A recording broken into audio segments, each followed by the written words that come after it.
Welcome back to the channel.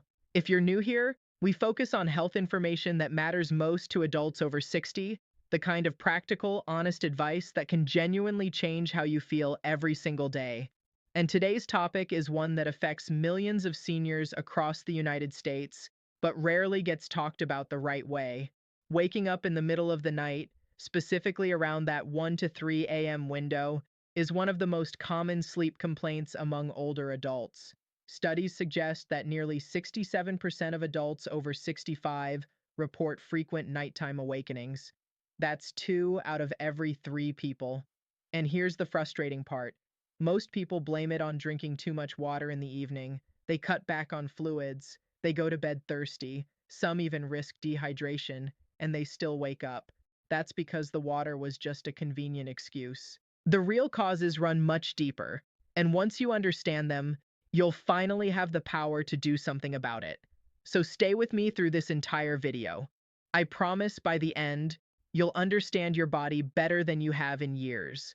Let me start by clearing something up. Yes, if you drink a huge glass of water right before climbing into bed, you'll probably need to get up and use the bathroom. That's just basic biology. But here's what most people don't realize. If you're waking up at 2 a.m. consistently, even on nights when you barely drank anything after dinner, the water is not your problem. Your body is waking you up for a completely different reason, and the urge to use the bathroom is often just a secondary effect. Think about it this way. When you wake up, you feel alert, you feel restless, and then, because you're already awake, you think, well, I might as well go to the bathroom. So you get up, you go, and you assume that was what woke you, but it wasn't. Something else disrupted your sleep first. The bathroom trip was just a consequence of being awake, not the cause. This is a critical distinction that most people, and honestly even some doctors, overlook. So if it's not the water, what is pulling you out of sleep at 2 in the morning? Let me walk you through the real reasons one by one. And number 3 on this list, I have to tell you, it surprises almost everyone. The first and one of the most common hidden reasons you're waking up at 2 a.m. is something called a nocturnal blood sugar drop. Now, let me explain this in plain English. When you eat dinner, your body breaks down that food into glucose, which is your blood sugar. That glucose gives your body energy. Throughout the night, your body continues to use that glucose to keep your organs running, your heart beating, your lungs breathing, and your brain functioning while you sleep. But here's the problem. If your blood sugar drops too low during the night, your body treats it as an emergency. It releases stress hormones, primarily one called cortisol and another called adrenaline, to wake you up. Your body is essentially sounding an internal alarm saying, "Hey, we need fuel, wake up." And when does this crash most commonly happen? You guessed it, right around 1 to 3 a.m. This is especially common in seniors for several reasons. As we age, our bodies become less efficient at regulating blood sugar. Many adults over 60 have what's called insulin resistance and don't even know it. And if your dinner was heavy in refined carbohydrates, things like white bread, pasta, rice, or sugary desserts, your blood sugar may spike after the meal and then plummet in the middle of the night. Have you ever woken up at 2 a.m. with your heart racing, feeling slightly anxious, maybe even a little sweaty? That's not a nightmare, that's a blood sugar crash. Here's how to fix it. Try having a small snack about 30 to 45 minutes before bed that combines a healthy fat with a small amount of protein.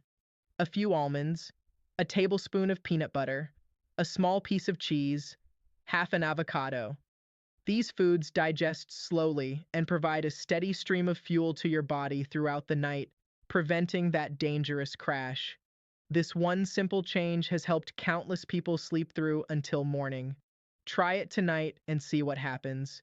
The second major reason you're waking up at 2 a.m. has to do with your cortisol rhythm, and I want you to pay close attention to this one because it connects to almost everything else on this list. Cortisol is often called the stress hormone, but it actually plays a much bigger role than just stress.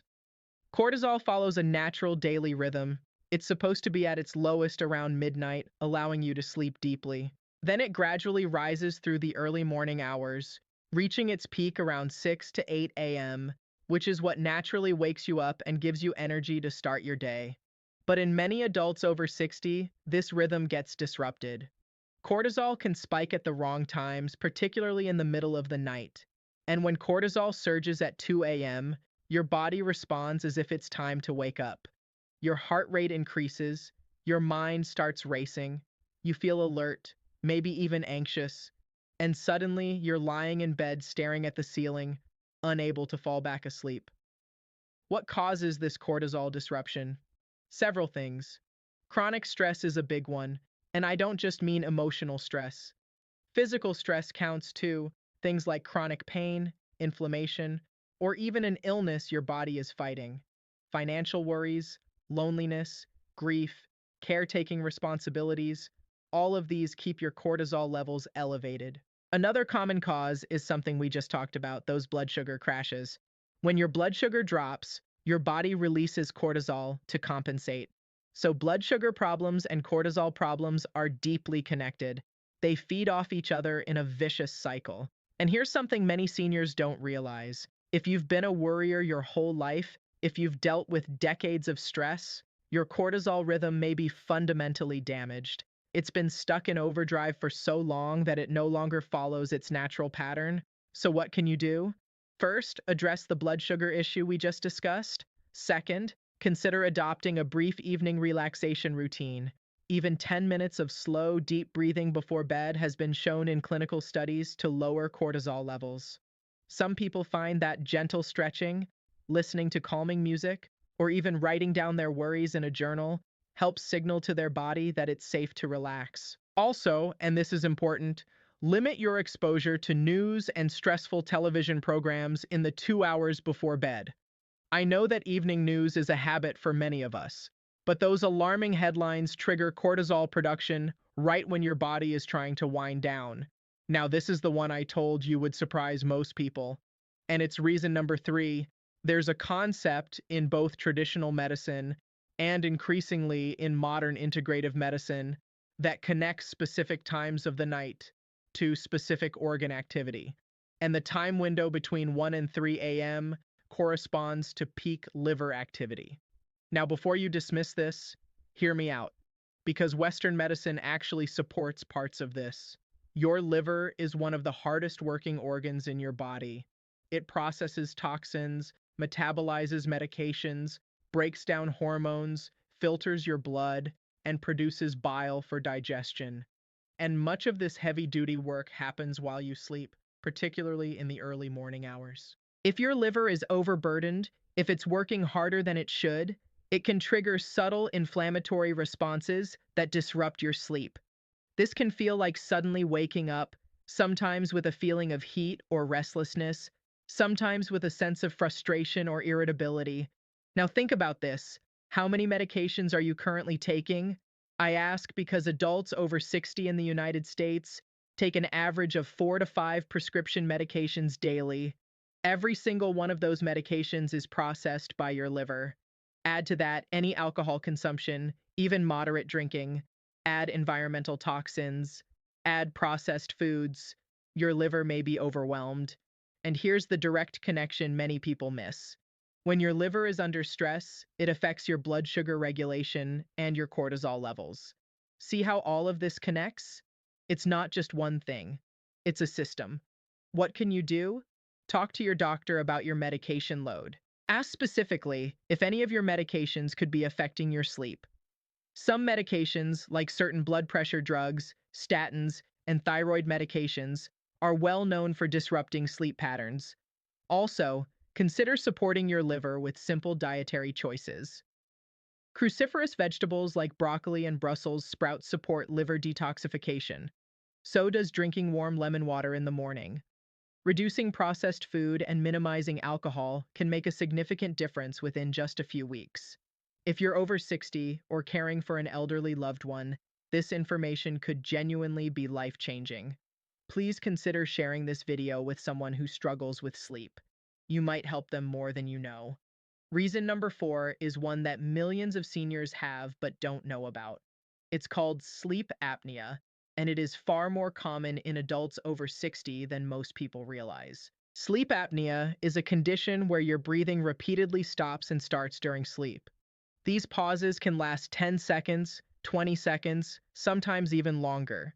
And when your brain detects that you've stopped breathing, it yanks you out of deep sleep to restart your airway. Now, many people think sleep apnea only affects overweight men who snore loudly. That is a myth. Sleep apnea affects women too, especially after menopause. It affects people of normal weight. And here's the thing that catches so many seniors off guard. You might not even snore. There's a form called central sleep apnea, where the problem is in your brain's signaling, not in a blocked airway. You can have it without any snoring at all. The clues are subtle. Do you wake up feeling like your heart is pounding? Do you wake up gasping or with a dry mouth? Do you feel exhausted during the day even though you think you slept enough hours? Do you have morning headaches? Do you find yourself needing to nap frequently? If any of those sound familiar, please mention sleep apnea to your doctor and ask about a sleep study. Many sleep studies can now be done at home with a simple monitoring device. You don't even need to go to a sleep lab. Why does this matter so much? Because untreated sleep apnea dramatically increases your risk of heart attack, stroke, high blood pressure, type 2 diabetes, and even cognitive decline and dementia. For seniors, this is not just about better sleep. It's about protecting your heart and your brain. I want to be very direct with you right now. If you have been waking up between 1 and 3 a.m. consistently, and you also experience daytime fatigue, morning headaches, or your partner has noticed you stop breathing during sleep, do not ignore this. Talk to your doctor. It could save your life. I am not exaggerating. The fifth reason is one that almost nobody wants to talk about, but I think it's one of the most important, and that is nighttime anxiety. Now, I'm not talking about lying in bed worrying about a bill or a doctor's appointment. I'm talking about something deeper. As we age, many of us experience a kind of existential restlessness that tends to surface in the quiet, dark hours of the night. It might be worry about our health. It might be grief over losing a spouse or a close friend. It might be fear about the future, about independence, about becoming a burden. It might even be loneliness. These feelings are completely normal. They are part of the human experience of aging, but they have a very real, very physical effect on your body. When anxiety activates, even at a subconscious level, your nervous system shifts into what's called sympathetic mode, your fight or flight response. Your heart rate goes up, your cortisol spikes, your muscles tense, and your brain tells you it's time to be alert, even though it's 2 o'clock in the morning and there's no actual danger. Many seniors tell me, I don't feel anxious. I just wake up. But the anxiety doesn't always feel like worry. Sometimes it feels like restlessness. Sometimes it feels like your mind suddenly turning on like a light switch. Sometimes it just feels like an unexplained sense of alertness. What can you do about this? Several things have strong evidence behind them. First, consider a practice called cognitive offloading before bed. Take a piece of paper and write down everything on your mind, your worries, your to-do list, your fears. Get them out of your head and onto paper. Research from Baylor University showed that people who wrote to-do lists before bed fell asleep significantly faster than those who didn't. Second, try something called the 4-7-8 breathing technique.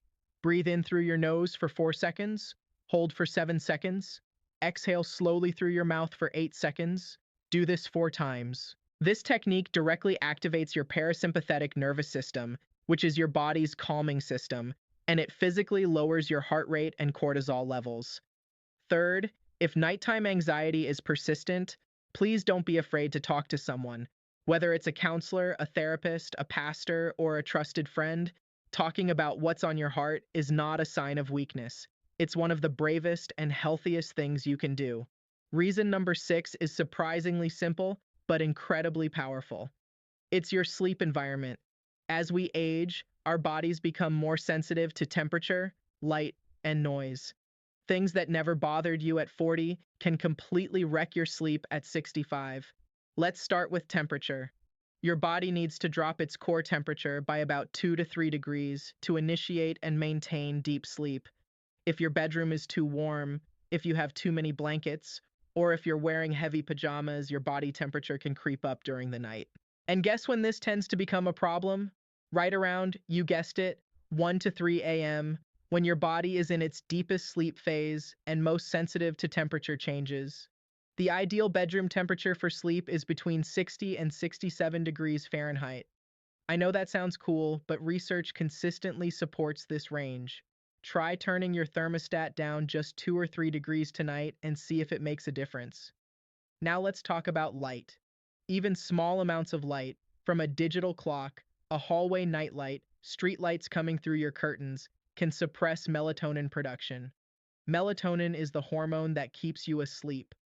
Consider blackout curtains. Turn your clock away from your face. Remove any unnecessary light sources from your bedroom. And noise. As we get older, we tend to sleep lighter, which means sounds that would never have woken us before can now pull us out of sleep. A white noise machine or even a simple fan can provide consistent background sound that masks those sudden noises. These might seem like small changes, but combined, they can be transformative. The seventh reason is one that affects the body silently. It's chronic low-grade inflammation. You might not feel it as sharp pain. It might not even register as discomfort during the day. But chronic inflammation, the kind caused by arthritis, autoimmune conditions, gut issues, or even a poor diet, tends to worsen at night. Here's why. Your body's anti-inflammatory processes follow a circadian rhythm just like cortisol. Certain inflammatory markers, particularly one called TNF-alpha and another called interleukin-6, naturally peak during the nighttime hours. For someone with underlying inflammation, this peak can be just enough to cross the threshold from sleeping to waking. This is why many seniors report that their joints feel stiffest in the early morning. The inflammation has been building throughout the night. What helps? Anti-inflammatory foods can make a real difference over time. Foods rich in omega-3 fatty acids, like salmon, sardines, walnuts, and flaxseed, help modulate inflammation. Turmeric, particularly when combined with black pepper for absorption, has strong anti-inflammatory properties. Tart cherry juice, interestingly, has been shown in studies to both reduce inflammation and naturally boost melatonin production. On the flip side, reducing sugar, processed foods, and refined carbohydrates can lower systemic inflammation significantly. Many seniors report noticeable improvements in sleep within 2 to 3 weeks of dietary changes. And if you're dealing with chronic pain that disrupts your sleep, please work with your doctor to find a pain management strategy that addresses nighttime comfort specifically. You deserve restful, uninterrupted sleep. All right, let me bring this all together with a practical action plan you can start implementing today. Think of this as your sleep tonight checklist. Number one, have a small bedtime snack that combines protein and healthy fat. A tablespoon of almond butter on half a banana. A small handful of walnuts with a few slices of turkey. A piece of cheese with a few whole grain crackers.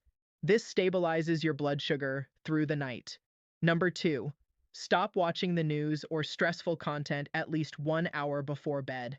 Replace it with calm music, a lighthearted book, or a gentle conversation with your spouse or a friend. Number three, do the 4-7-8 breathing exercise as you lie in bed. 4 cycles. It takes less than 2 minutes and it physically calms your nervous system. Number four, cool your bedroom down. Set your thermostat between 60 and 67 degrees. Use lighter blankets if needed. Wear breathable, loose-fitting sleepwear. Number five, eliminate light sources. Use blackout curtains. Remove electronics. Turn your clock away from your face. Number six, if you take multiple medications, schedule a medication review with your doctor or pharmacist. Ask specifically whether any of your medications could be disrupting sleep and whether the timing of your doses could be adjusted. Number seven, if you suspect sleep apnea, don't wait. Ask your doctor about a home sleep study. Early detection and treatment can protect your heart, brain, and overall quality of life. Number eight, consider a cup of chamomile tea or tart cherry juice about an hour before bed. Both have evidence supporting their role in improving sleep quality. Just keep the quantity small, about 4 to 6 ounces, so you're not filling your bladder. And number 9, this one is personal but important. If you're carrying emotional weight, grief, loneliness, fear, worry, find one way to express it before bed. Write it down, say a prayer, talk to a loved one. Don't carry it into your sleep. Now, I want to be responsible with this information. While everything I've shared today can help, there are times when waking up at 2 a.m. is a sign of something that needs medical attention. Please see your doctor if you experience any of the following alongside your nighttime awakenings: excessive daytime sleepiness despite what seems like adequate sleep time. This could indicate sleep apnea or another sleep disorder. Frequent nighttime urination, more than 2 times per night. While we've discussed that the bathroom visit may not be the cause of your awakening, frequent urination can be a sign of prostate enlargement in men, urinary tract issues, diabetes, or even heart failure. Heart palpitations or chest discomfort when you wake up. This should always be evaluated. Persistent sadness, hopelessness, or loss of interest in things you used to enjoy. Depression is remarkably common in seniors and often manifests as sleep disruption, particularly early morning awakenings, leg discomfort, tingling, or an irresistible urge to move your legs at night. This could be restless leg syndrome, which is very treatable.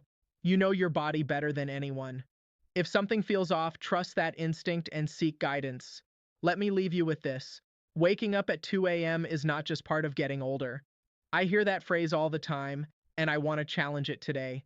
Yes, sleep patterns change as we age, but consistent, disruptive nighttime awakenings are your body trying to communicate something. It might be a blood sugar crash. It might be a cortisol rhythm that's been thrown off by years of stress. It might be a liver working overtime to process medications. It might be sleep apnea silently straining your heart. It might be anxiety that hasn't found its voice. It might be inflammation simmering beneath the surface. Or it might be something as simple as a bedroom that's too warm. The beautiful thing is that most of these causes are fixable. Some you can address tonight, others might take a few weeks. But the key is that you now understand what's really happening inside your body when your eyes snap open in the darkness. You are not broken. You are not just getting old. Your body is talking to you, and now you know how to listen. I want every single one of you watching this to experience the deep, restful, uninterrupted sleep you deserve. Sleep where you close your eyes at night, and the next thing you know, morning light is gently coming through the window. That's not a fantasy. For many of you, it's entirely within reach. You've lived a long life. You've worked hard. You've cared for others. You've earned the right to rest, truly rest, every single night. If this video helped you understand your sleep better, please hit that subscribe button and tap the bell so you never miss our weekly health videos designed specifically for adults over 60. Share this video with your spouse, your siblings, your friends, anyone over 60 who has ever complained about waking up in the middle of the night. You could change someone's life with a simple share. And I want to hear from you. Drop a comment below and tell me, what time do you typically wake up at night? And have you been blaming water this whole time? I read every single comment, and I'd love to know your experience. Thank you for spending this time with me today. Take care of yourself. You matter more than you know. I'll see you in the next video.